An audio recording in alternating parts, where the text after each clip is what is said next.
Good. All right. Today's lesson comes from Judges 6, 1 through 2 and 7 through 16. And it's the call of Gideon. I'm going to read through the verses and I'll talk about them. The Israelites did evil in the eyes of the Lord, and for 7 years he gave them into the hands of the Midianites. Because the power of Midian was so oppressive, the Israelites prepared shelters for themselves in mountains, clefts, caves, and strongholds. When the Israelites cried out to the Lord because of Midian, he sent them a prophet who said, "This is what the Lord, God of Israel, says, I brought you up out of Egypt, out of the land of slavery. I rescued you from the hand of the Egyptians, and I delivered you from the hand of all your oppressors. I drove them out before you and gave you their land. I said to you, I am the Lord your God. Do not worship the gods of Amorites, in whose land you live, but you have not listened to me." The angel of the Lord came and sat down under the oak in Ophrah that belonged to Joash the Asbarite, where his son Gideon was threshing wheat in a winepress to keep it from the Midianites. When the angel of the Lord appeared to Gideon, he said, "The Lord is with you, mighty warrior." "Pardon me, my Lord," Gideon replied, "but if the Lord is with us, why has all this happened to us? Where are we, all his wonders that our ancestors told us about when they said, 'Did not the Lord bring us out of Egypt?' But now the Lord has abandoned us and given us into the hand of the Midian." The Lord turned to him and said, "Go in the strength you have and save Israel out of Midian's hand. I am not sending you." "Pardon me, my Lord," Gideon replied, "but how can I save Israel? My clan is the weakest in Manasseh, and I am the least in my family." The Lord answered, "I will be with you." So we sort of got the text here to talk about. And as like I said in verse 1, it says the Israelites did evil in God's eyes, and they were put away for 7 years. He gave them into the hands of the Midianites. All right, we don't know the nature of the evil they did.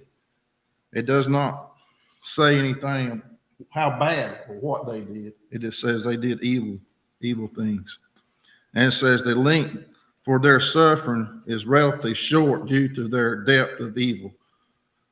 So Brad can relate to this. Sometimes somebody gets convicted, they get sentenced, maybe for X amount of years, but they get out for good behavior or whatever it may happen. But that's pertaining to this here also. It says like their evil doings should have been many more years, but they spent 7 years in captive. Verses 2. Because the power of Midian was so oppressive, the Israelites prepared shelters for themselves to mountain clefts, caves, and strongholds. So in this verse here, he has put them in with the Midianites. And I guess it's a different culture. And when you go, and they sort of like stronghold people, they got ways of doing things and really powerful and stuff. So it made the Israelites sort of feel belittled. And they scared them. So they decided to find little hiding spots like caves, clefts, small shelters. So they was overpowered by the, aggression of the Midianites. It says the power of a Midian was so powerful that it brought fight, flight, or freeze to the Israelites. Therefore, many would make shelters in caves or clefts just to be separated from the Midianites. So In other words, they were scared. So they tried to flee and find little places they felt safe. All right, we're going to go to verse 7. When the Israelites cried out to the Lord because of Midian, all right, it says the Israelites were so terrified they cried out to the Lord. So they were so frightened they didn't have, in other words, their backs were against the walls. They said, okay, the next thing I need to do is cry out to the Lord Jesus Christ. He saved us once. Hopefully he'll save us again. So they're pretty much backs against the walls, and they're really scared. Verses 8. He sent them a prophet who said, this is what the Lord, the God of Israel, says. I brought you up out of Egypt, out of the land of slavery. So we all know that he saved them from slavery from Egypt the first time. So now it's almost like they regressed back and been put in slavery again and scared again. So he's hoping this time they will learn their lesson for good. So I'll ask y'all, how many times has everybody do something wrong once? Have you ever done it twice? Same thing twice? So most of us have. So it's sort of like they're getting penalized for doing something the first time. It's comfortable. Then all of a sudden he freed them because they was doing bad or evil doings. He freed them. Then they got comfortable. Then they got too comfortable and regressed back. So he's trying to teach them a lesson. It says, Midian was an area just like Egypt, land of slavery and oppression. So technically it was a stronghold. These areas were real stronghold, strong beliefs, and technically not believing in God, the one God we believe in, but believing in pagan gods. So this is what God, he's totally against this. So he puts them back in this stage, trying to give them that almighty fear again. It was like going back in time for the Israelites. It says here, an unnamed prophet is sent to bring them back. It won't say who it is, but they sent a prophet there to hopefully send a message to them so they can get back on that same path that they were, believing in God Almighty, the only God.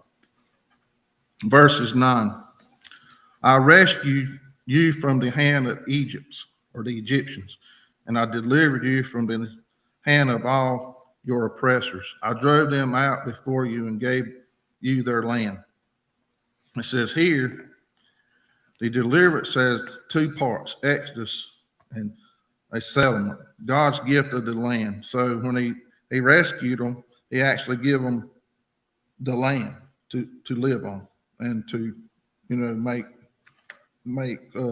create like plants and be able to feed off the land and, do what you need to do, farm the land and stuff like that. So he actually, where they had nothing, he gave them land so they could reap off the whatever they produce off the land.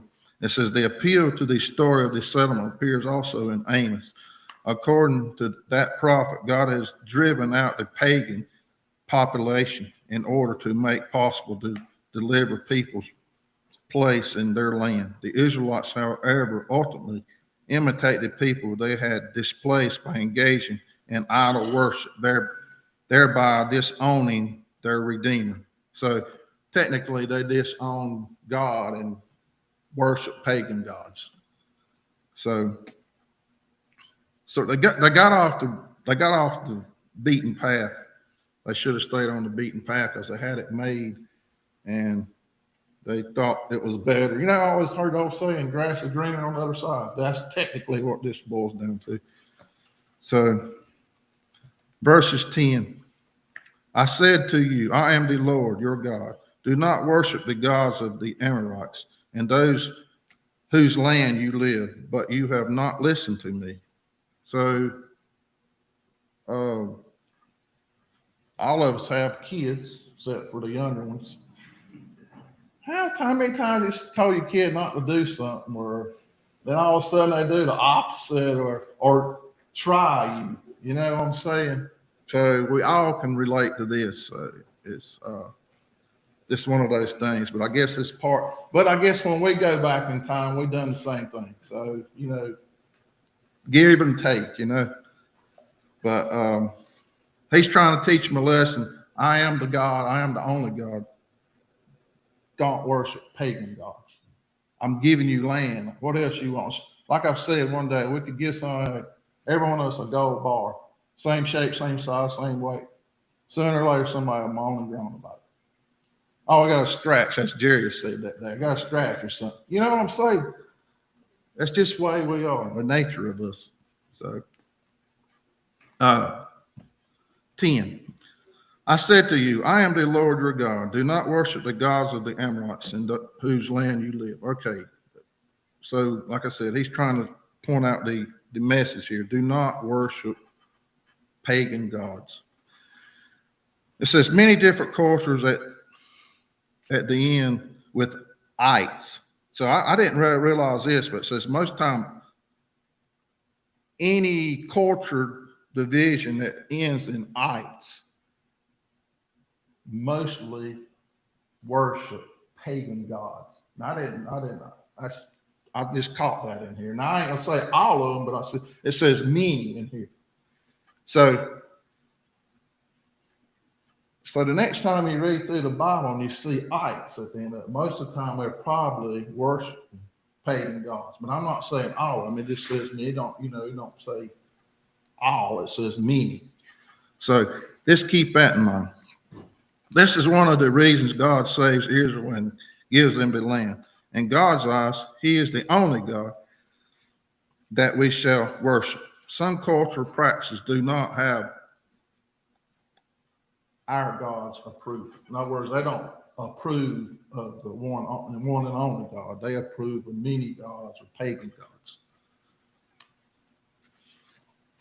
And I know I keep saying all this, but it's like just trying to pinpoint that he is the only God. Verses 11. The angel of the Lord came and sat down under the oak in Ophir.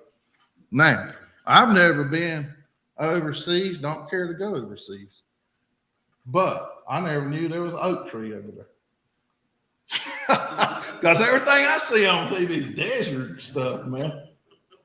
So I'm just saying. I'm a home person, so I like to stay home. But I'm pretty sure most everybody in here, or select few people in here, like to stay at home too. But anyways, there's this oak tree, so that drew attention to me, man. I said, "What in the world, oak tree? Where in the world?" There is some places over there that's really heavy populated in trees. There's others that I see mostly of as desert or hilly, just sort of desolate stuff, Anyways, they talked about meeting this.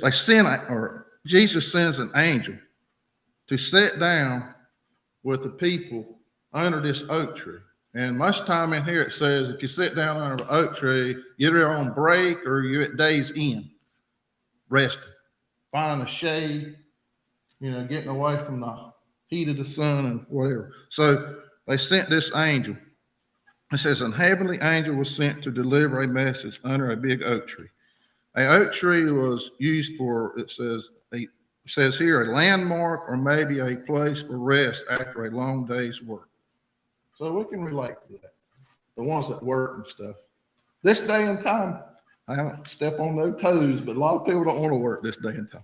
Anyways, that's a different story. We'll cross that bridge another day.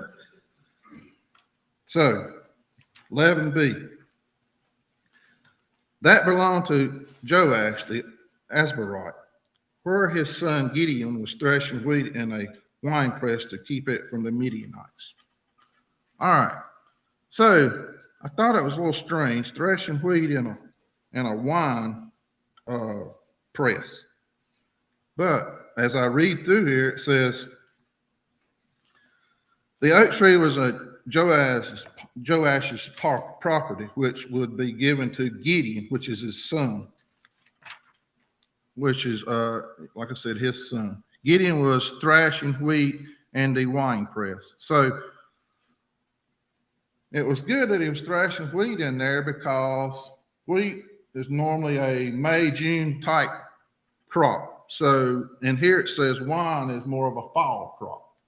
So he was getting the best of both worlds. So he was getting able to use the thrasher for wheat and his wine, for his wine. And another reason that he done this was to keep it secluded from the Midianites. It says this was done in a way to hide Israel's crop from the Midianites, which would take, in other words, they would take their harvest.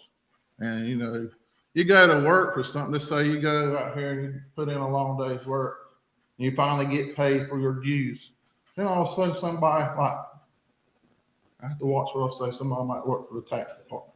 Tax collector or something comes by and says, hey, you know, just say if they did in the old times, come up to your house and say, hey, I need what you made last week.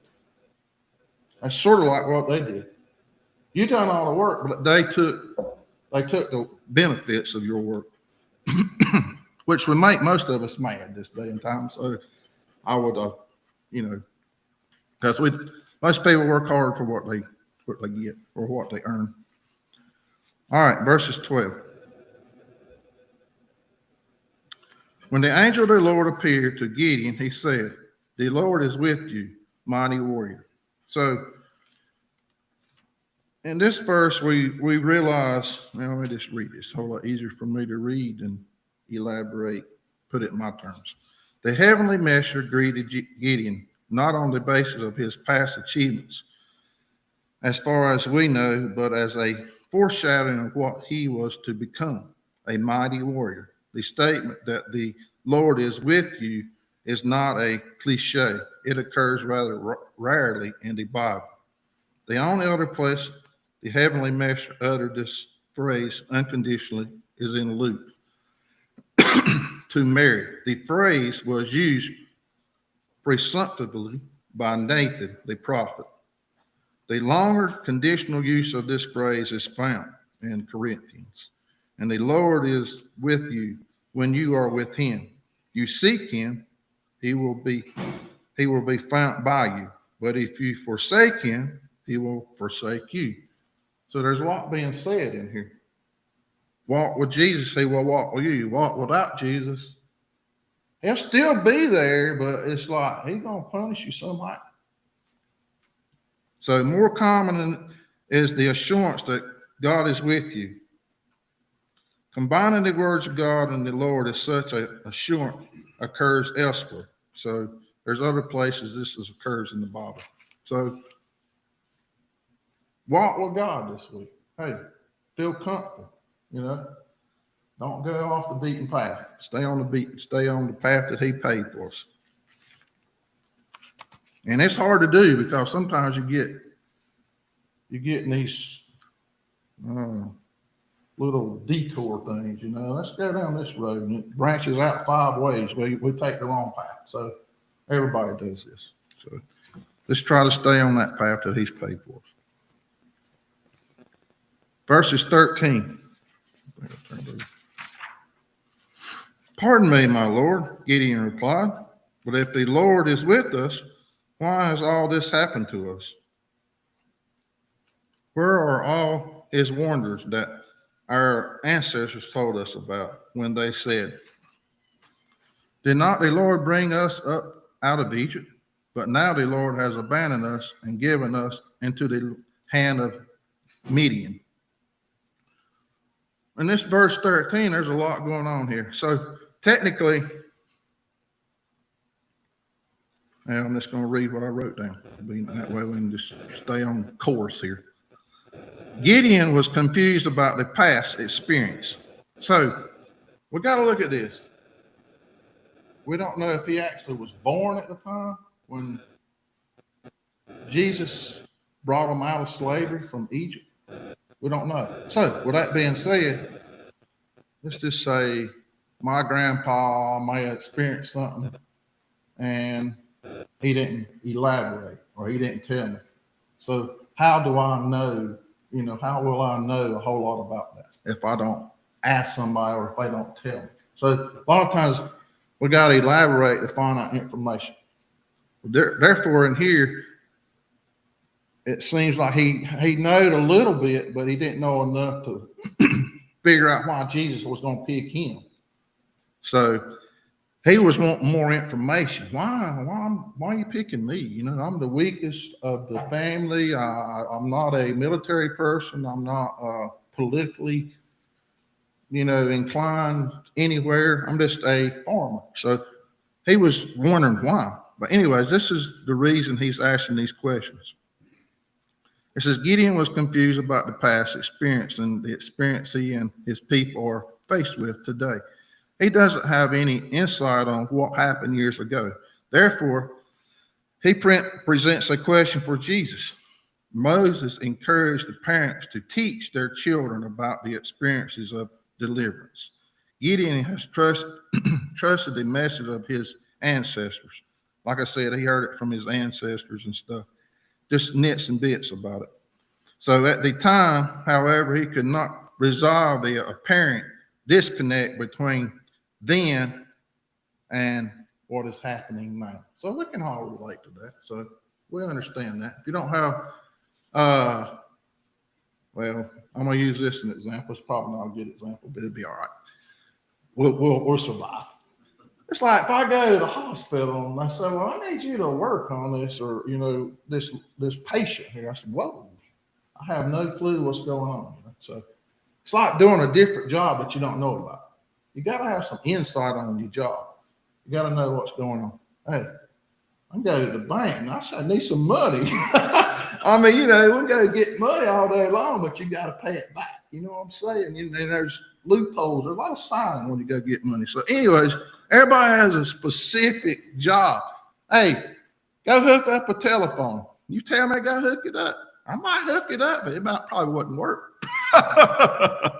But anyways, that's just part of saying, Ronnie, like for instance, use him as a, he go work on equipment stuff. It's got to work right for him to do his job, So I could point at everybody, anybody in here, and say, like Dean goes inspections, and Susan, heck, Susan, you insurance now or what? Oh, here we go. So there's a lot of different jobs related. Brad, I couldn't do your job, period. So I look at the news too much and I say, no, I couldn't do that job. Anyways, everybody's cut out for certain jobs. Everybody in here can do multiple jobs. But we got to relate. We got to have some kind of background on how to do it. Jamie, I'll let you out. I'm sorry. Dental work. Don't want me working on your teeth. Trust me. Plus, I don't say how y'all do that too. Anyways, I've got to be quiet. All right, 14. The Lord turned to him and said, go in the strength you have and save Israel out of Midian's land or hand. I am not sending you.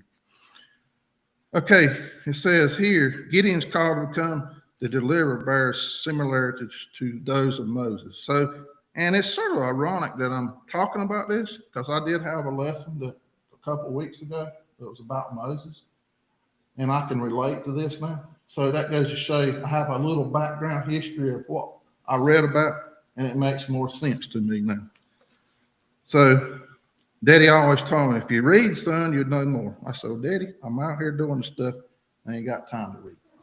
So I can just hear that now, man. Anyways, parents have good things to say. Just listen to them, please. Because when you get older, you'll realize all this. Anyways, the reference to the strength you have seems strange. What so-called strength did Gideon have? So like I said earlier, Gideon is just a farmer. He's not a military type person, a warrior type person, but he's soon to be a warrior. And he has no political skills. It says his skills as a farmer might have prepared him for the physical rigors of warfare, but little else. Perhaps the answer lies in the previous verse. Gideon knew ancient story of Israel's deliverance, as told in the Exodus story. He dared to question God as to why his present reality seems so different. The strength that Gideon desires would fill him as he went there and as God sent him. So God chose him to do this task. All right, verses 15. Man, I'm getting good at this. I'll just be honest with you. I don't mean to brag. I think I'm getting pretty good on this bell thing here. Pardon me, my Lord. I followed behind Jamie. I know how to do it now. Jerry, all them. So I'll tell you. Anyways, 15. Pardon me, my Lord, Gideon replied, but how can I save Israel? My clan is weakest in Massa, and I am the least in my family. So he is the least in his family, the weakest of his family. Even though he's a farmer, God has chosen him. Gideon is confused on why he is called upon. He says he has no military or political experience. So he's still questioning Jesus. Why pick me? Why pick me? There's many, many others you could pick. Verses 16, the Lord answered, I will be with you. And it says, the explicit promise, I will be with you, is the strongest assurance Gideon can receive. And really and truly, if you don't remember nothing else this week, God is with all of us. He is always with you. So just keep him in your prayers and walk with him. All right, in conclusion, I got to read what I've started here before everybody gets in here, because I sort of getting a gist of this now. It's been said that there are two ways to learn things: by wisdom and by experience. Wisdom is when we learn from the mistakes of others. Experience is when we learn from our own mistakes. The life of Gideon is recorded that we might learn from his successes and failures. While his call differs from that of Christians, Gideon's life still has much to teach us. The Lord still calls us to serve. He still saves or says that he is with us. But are we with him? So with this week here, God could call upon any of us to do I guess I could say a chore. In other words, you might be called upon to touch someone or just talk to someone. You know what I'm saying? There might be somebody that's sort of like down and out, and they just feel comfort through you talking to them. So God may call upon us this week to do that. And we can touch people in many different ways. I'll use the phone service here for a second. Oh, I'm out of my phone. Well, the world's coming to an end. Got to call the phone company. Well, y'all go out and fix it. Hey, it's perfect. You touch someone. You know what I'm saying? Special ways, Anyway, just go and hopefully God will call on us to touch someone this week. Thank y'all. Sorry it took me so long.